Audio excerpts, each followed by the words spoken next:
It's my pleasure to welcome you to the Clark Howard Show, where our mission is to serve you and empower you so you make better financial decisions in your life. I recently read some startling stats about how much less money women are being paid than men who freelance. I have some advice for you if you do any kind of contract work, especially, or freelance work. And later, we've become so much more transient since COVID hit. Some people are able to move further because of remote work. Others are moving for financial reasons. Some are even moving out of the country to save money. And I'm going to talk with you about that on today's show. So, report from Bloomberg that women who freelance are earning tons less than guys doing the same exact freelance job. How much less? The men are earning 50% more than the women, 50% more than the women. And this doesn't mean like driving an Uber or a Lyft or something like that. These are people in professional job categories or semi-professional job categories, that kind of thing. And so this is a significant problem for people, with the gig work where, and this is gig work where you're placing a value on your own services. It could be in accounting or computer science or many different fields that are professional or semi-professional fields. Men are much better at advocating for themselves than women. And this has been a problem for a long time.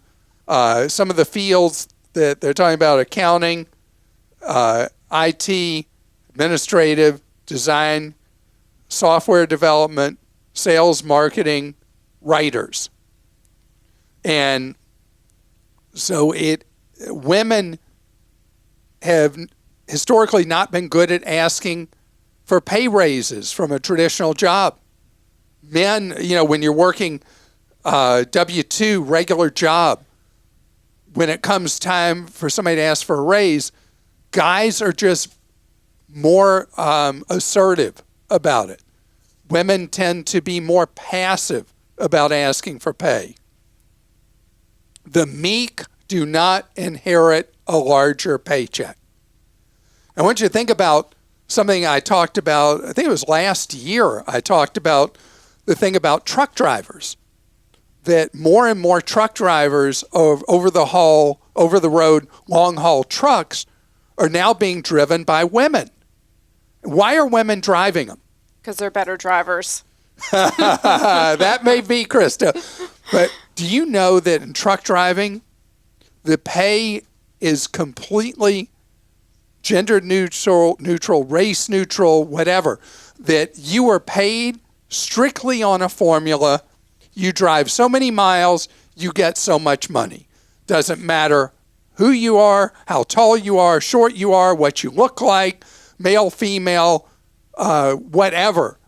You make the same money. As it should be. And so that, I remember reading one of the stories about the phenomenon of women driving the over-the-road trucks. And there was a woman who was working, that I read about, who was working at a truck stop. And she'd been there years, she was making $11 an hour. And the truckers would come in, and it's a tough life. Let me tell you, it's not an easy life. But she, having worked in a truck stop for years, she knew what was involved. But she knew getting in the cab of the truck, she could make a lot more money. And that's exactly what she did. So women may really like the fact that you go drive for Lyft, you go drive for Uber, you drive a truck, you deliver food for Door, whoever, whatever the food things are. Anyway, I've never used one of those, so I don't know how they work. DoorDash, Grubhub, Uber Eats. Yeah, I've never used anything like that. Anyway, those things, you make the same money no matter who you are, and that has made a difference. But there are so many jobs that you have specific training for that are professional or semi-professional that there's not going to be a blind system that determines your pay. So it's going to be you having to do it. You're the one who's going to have to stand up for yourself. And one way to do it, let's say you're working somewhere and you feel like, I just got this feeling that Jim, who I'm always having to help with his work, is getting more money than I'm getting. But you don't know. Go test the waters, see what you're worth somewhere else. Then you're going to feel more confident trying to get more money out of your employer. If you're working as an independent contractor, you're doing contract work, it's up to you to believe in yourself enough and your skills and your experience. Do not apologize for what you ask for. I deal with this a lot when people will talk to me about their pay and they feel like they want to ask for a raise or whatever, and they start defeating themselves by having self-doubt. You know your skills. You know what you do. You know what you provide as a benefit, as a value to that place you're contracting for, the place you work. And advocate for yourself. And what's the worst they say? I have a couple of suggestions too. There are websites like Glassdoor where you can see what average salaries are at companies around the country for different jobs. And then you can also join networking groups, like there are many on Facebook for specific professions, and talk to people in there and see what it's worth. And then if you're a contractor, you have to pay your own Social Security. And right.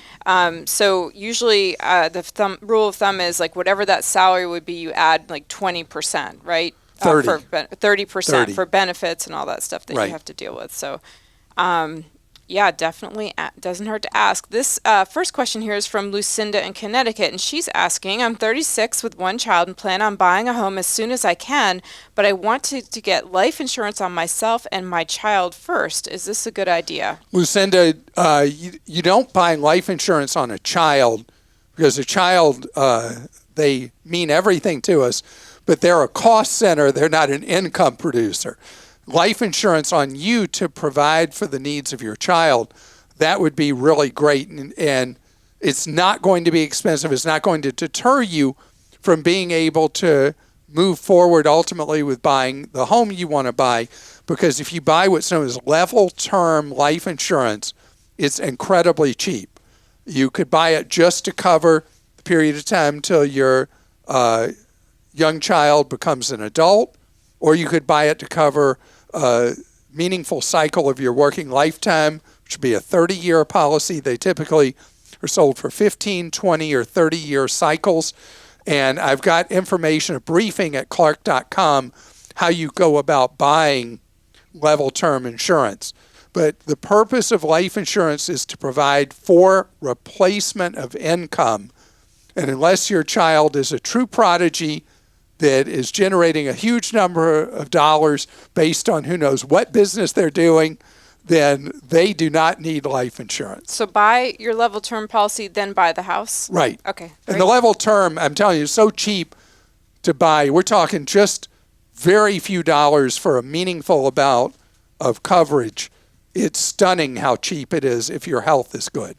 From Brent in Ohio, I was out of work due to health for 5 years, then became a stay-at-home dad. Thankfully, my wife has a good job as a pharmacist. Now that my daughter's going to kindergarten and my health condition is under control, I returned to work last November. That's great news and great news and great news. Congratulations, for sure. I'm making decent money, but as a 1099 contractor. I want to save, but not sure if this is the best time to start a fund. Do I work on paying down the mortgage with extra income or start a Roth IRA? I'm just not sure what my best direction is in this current climate. So, Brent, I don't know, and you didn't say what your mortgage interest rate is, but if you have a mortgage that is older than the last 6 months, you probably have such a low interest rate on the mortgage, there would be no incentive to pay down on that mortgage. And you setting up a Roth IRA, which you can set up with one of the low-cost companies that I talk about on my investment guide at Clark.com, or you hear me talk about Schwab, Vanguard, Fidelity. And then I throw in from time to time Betterment and Wealthfront. You can put money aside in that. It'll grow tax-free. You spend it tax-free. You do have another option, though, as a 1099. You can do a SEP, which allows you to shelter more of your money from tax, and it allows you to put aside a lot more money than the $6,000 you could put in a Roth. If you're interested in saving substantially more for retirement, the SEP gives you the current deduction from income, grows tax-free through the years, and then everything in the account is ultimately taxed when you retire. The Roth works the opposite. There's no upfront benefit, but you receive it and all its earnings tax-free later in retirement. And that's an SEP IRA. I'm sorry, my diction is so No, poor. it's fine. I just wanna make sure. Simplified Employee Pension, referred to as a SEP IRA. Wendy in California says, I bought a duplex in LA 3 years ago and renovated both units. I live in one and the other has been vacant for 2 years. With all kinds of laws protecting delinquent LA renters and California residents, I was afraid to rent it out during the pandemic.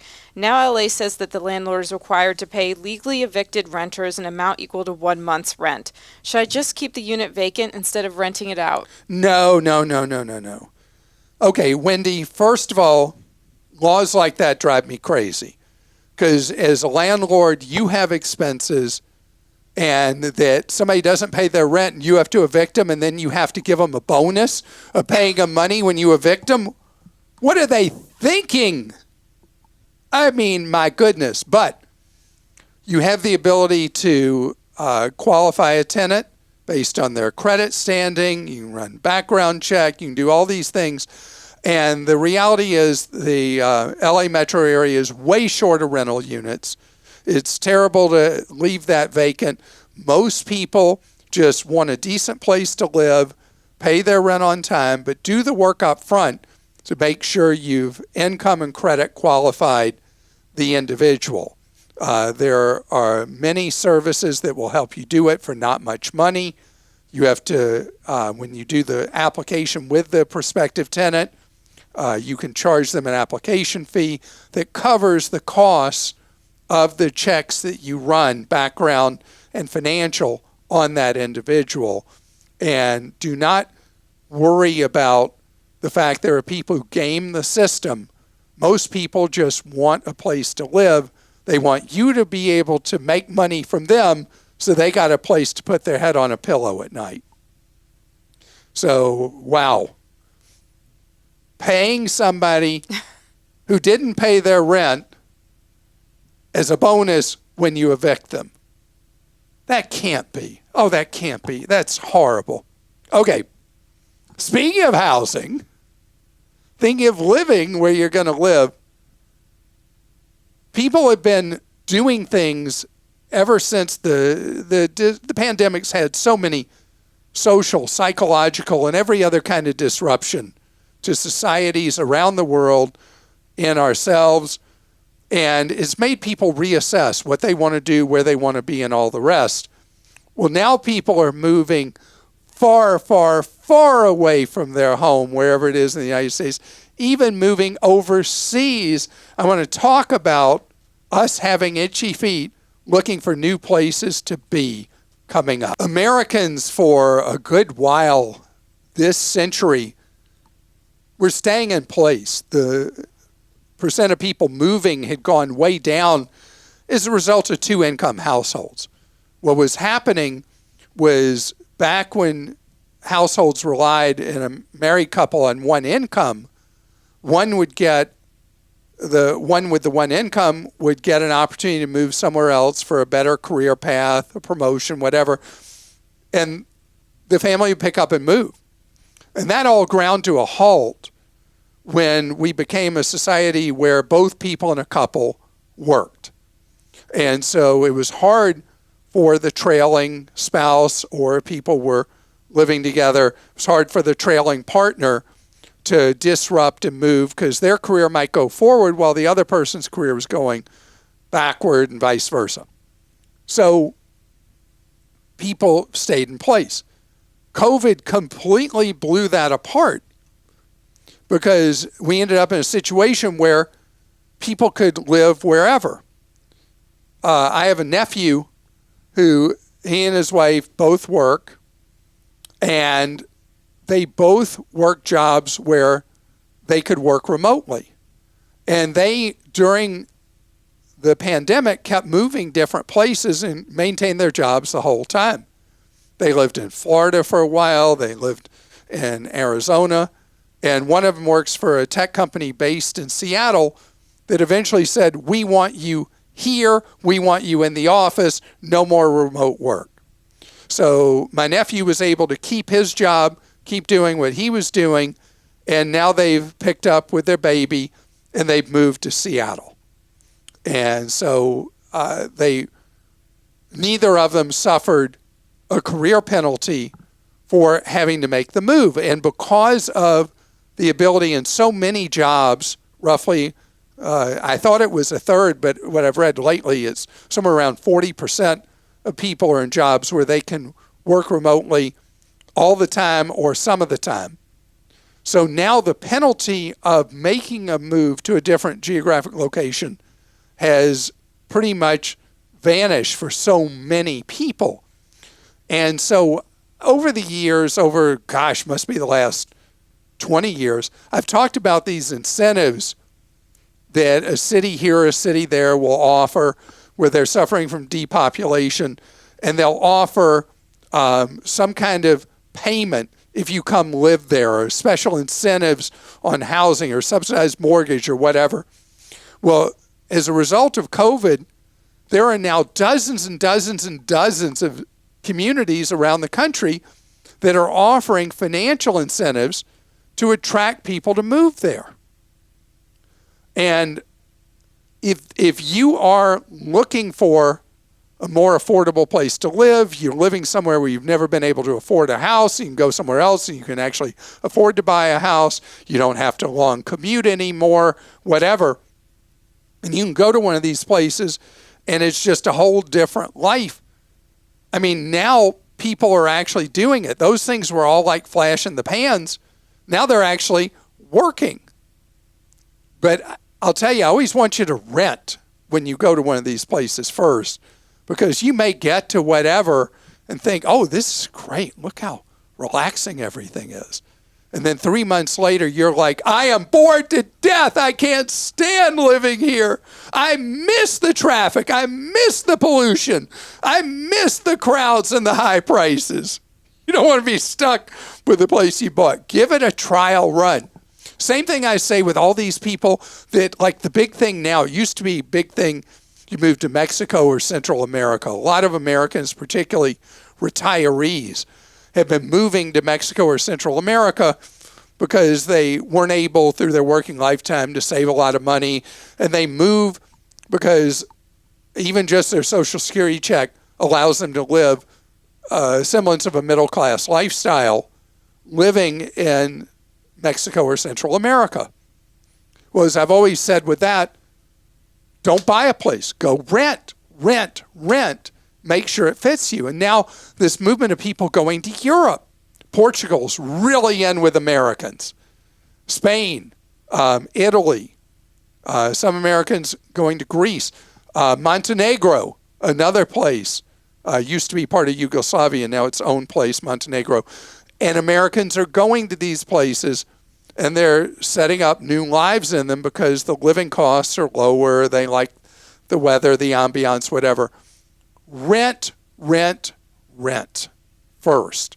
Maybe long term, maybe eventually you'll buy, but give it some time. All right, so Christa, in your mind, I've just put the whole globe in front of you. Mm-hmm. Whole globe. Oh my gosh. If you could live anywhere, you've been to every continent now, right? Except Antarctica, like me. Mm-hmm. So you've seen so much of the world. I don't know. There's so many places. Come on, game show. Where would you go? Come on. Gut feeling. I guess Italy, probably, because I've been there the most and I love Italy. But I'd be nervous to buy property anywhere because of their country's laws and everything, and you just don't know what's going to happen. A lot of people I hear, oh, you should buy property in South America. It's a great investment. But, I mean, what happens if the government changes, right? And your property's gone, whatever.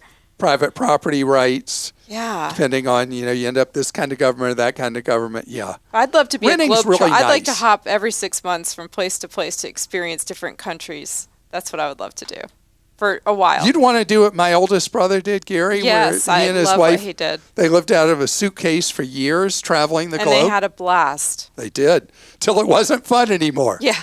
They kept traveling till it wasn't fun anymore, and then they settled in Jacksonville Beach, Florida. I love it. All right, well, should I get to some questions here? Angie in Texas is actually moving. I may be moving out of state for a new job. What tips can you provide about using a moving company? What do I need to be mindful of before selecting one? And how does the insurance work, and how much should one purchase to cover items? And I'm also looking to have my car transported with my items because of current medical conditions. Do you consider this an issue? Yeah, the moving industry is very, very difficult. There are a lot of very dishonest rogue players in the moving industry, and you've got to be so careful because there are so many dirty players in the moving industry. And I want you to know that even legitimate movers are having a really hard time right now with labor. So it's hard to get a really solid, good move done.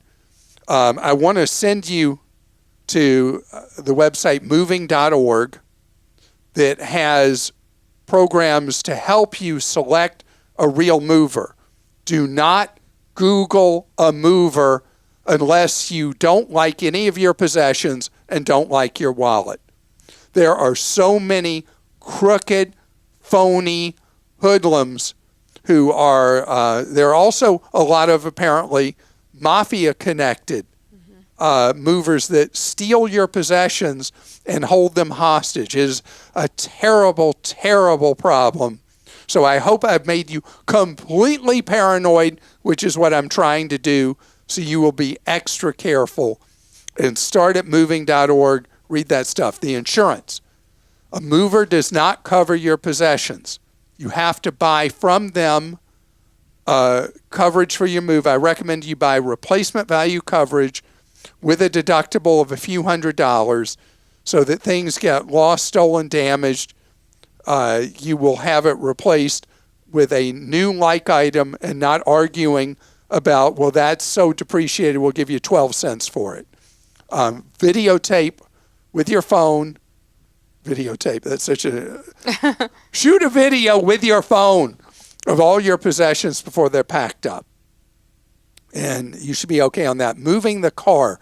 There's a website called uship.com. The letter U, ship.com, has a lot of these car carriers that will bid on your move. You tell them where the car is, where you want it to go, when you'd like it to go, what range of time is acceptable for you, and they come back with bids. You can read reviews.